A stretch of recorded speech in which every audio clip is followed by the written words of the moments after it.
মালদার খবরে আমরা নজর রাখবো, তার কারণ ৮ বছর ধরে বেহাল মালদার গাজলের অঙ্গনবাড়ি। মাঝে মধ্যে ৩ বছর আগে ঝড়ে উড়ে গিয়েছিল অঙ্গনবাড়ির ছাদ এবং সেটা কিন্তু মেরামত করা হয়নি। সেই ছবি এই মুহূর্তে দেখতে পাচ্ছেন।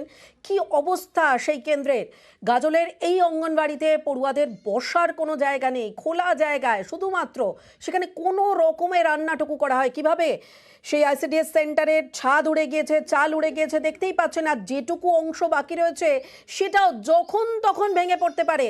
হাল ফেরাতে কোনো উদ্যোগ প্রশাসনের তরফে নেই, এমনটাই অভিযোগ করছেন বাসিন্দারা।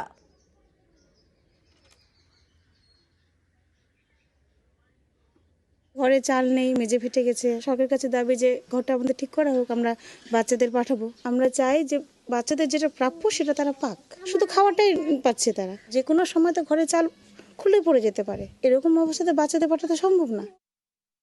পঞ্চায়েত প্রধানের কাছে অ্যাপ্লিকেশন করা হয়েছে, বিডিওর কাছে অ্যাপ্লিকেশন করা হয়েছে, এমনকি সেন্ট্রালের টিম এসেও দেখে গেছেন। এখানকার যে পরিষেবা সেটা আমি ঠিকঠাক মতো দিতে পারি না, বা মায়েরাও নিতে পারে না আর কি। ট্রেনগুলো ঝুলে আছে, কখন কোনটা মাথায় ভেঙে পড়ে তার তো ঠিক নেই। তো সরকারের কাছে বিশেষভাবে অনুরোধ যে ঘরটা যেন খুব তাড়াতাড়ি ভালো হয়। পরিস্থিতি ভালো নেই, দেখতেই পাচ্ছেন ভেঙে গেছে।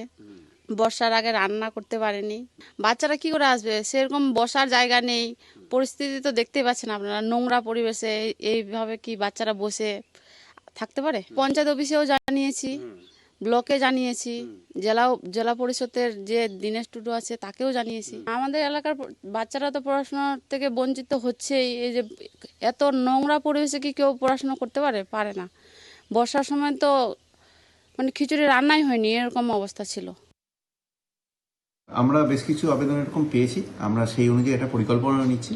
শুধু ওইটাই নয়, আরও যে কটা আইসিডিএস আছে আমাদের পক্ষে যেটুকু সম্ভব, মিনিমাম যেটুকু রিপেয়ার করা সম্ভব, আমরা একটা স্কিম নিচ্ছি। পঞ্চায়েত সমিতির সঙ্গেও কথা হয়েছে, আমরা দ্রুতই দুরবস্থা দূরীকরণে সচেষ্ট হচ্ছি।